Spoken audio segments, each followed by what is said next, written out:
قیامت کا دن ہوگا. کتنا بڑا دن, 50,000 سال کا دن ہے, جس میں بیٹھنے کا موقع نہیں ہے, جس میں ٹیک لگانے کا موقع نہیں ہے, جس میں لیٹنے کا موقع نہیں ہے.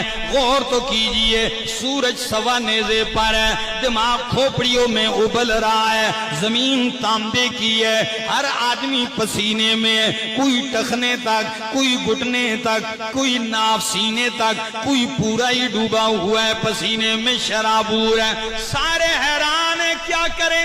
آدم علیہ السلام کے پاس جائیں گے. آدم, تو انسانیت کا باپ ہے, تو ابو البشر ہے, آپ دعا کریں, التجا کریں, اللہ حساب و کتاب شروع کر دے. جسے جنت جانا ہے بھیج دے, جسے جہنم جانا ہے بھیج دے, بس یہاں اس مصیبت سے جان چھوٹ جائے. آدم علیہ السلام فرمائیں گے لست لہا, یہ میرا کام نہیں ہے.